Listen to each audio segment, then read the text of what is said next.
बातमी वर्ध्यामधून. वर्ध्यामध्ये बौद्ध अनुयायांनी मोर्चा काढलाय. जिल्हाधिकारी कार्यालयावरती हा मोर्चा काढण्यात आलेला आहे. वर्ध्यामध्ये त्याचे पडसाद उमटलेले आहेत. बोधगया मंदिर कायदा रद्द करण्याची मागणी त्यांनी केलेली आहे. बोधगया मंदिर कायदा रद्द करण्यासाठी बौद्ध अनुयायांनी हा मोर्चा काढलेला आहे. बोधगया मंदिर कायदा रद्द करण्याची मागणी त्यांनी केलेली आहे आणि त्यासाठी सर्व बौद्ध अनुयायी हे रस्त्यावरती उतरले. दरम्यान ह्या सगळ्या संदर्भात कायद्यामध्ये बदल करण्यात आलेला आहे आणि ह्या कायद्यामध्ये उल्लेख करण्यात आलाय. व्यवस्थापनासाठी निर्णयासाठी 9 सदस्यीय समिती करण्यात आलेली आहेत आणि 9 सदस्यांपैकी 5 सदस्य हिंदू असतील. कायद्यामध्ये महाबोधी विहाराचा मंदिर म्हणून उल्लेख करण्यात आलेला आहे. हा कायदा काय आहे ते आपण पाहूयात. व्यवस्थापनासाठी निर्णयासाठी 9 सदस्यीय समिती देखील गठीत करण्यात आली आहे. 9 सदस्यांपैकी 5 सदस्य हिंदू असतील, 4 सदस्य बौद्ध असतील.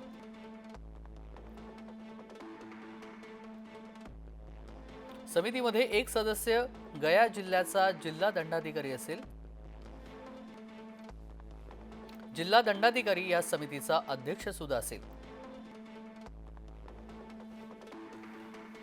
सरकार एकूण सदस्यांपैकी अध्यक्ष म्हणून हिंदूंचीच निवड करेल.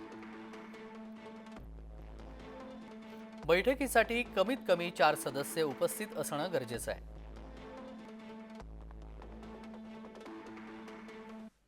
बिहार सरकारने 1949 रोजी बुद्धिस्ट टेम्पल ऍक्ट नावाचा एक कायदा बनवला त्यांच्या विधानसभेमध्ये आणि त्याच्यामध्ये बौद्धा व्यतिरिक्त अन्य लोकांना स्थान द्यावं असं त्या आदेशात म्हटलं. वास्तविक पाहता आपल्या देशात जर प्रत्येक ठिकाणी बघितलं मंदिर असो मस्जिद असो ज्या ज्या धर्माचा ते वास्तू आहे त्या धर्माचे पदाधिकारी असतात किंवा अध्यक्ष असतात. पण बुद्ध गया जो आहे जो विहार आहे जो बुद्धाची वस्ती म्हणतात की बुद्धाला जन्मस्थान म्हणतात ते अशा ठिकाणी ब्राह्मण आणि इतर वर्गाचे लोक त्या समितीमध्ये असल्यामुळे आमचा कायद्याला विरोध आहे. बौद्धाची वस्तू आहे तर बौद्धाच्याच अधिकार क्षेत्रात असायला पाहिजे आमची प्रमुख मागणी आहे.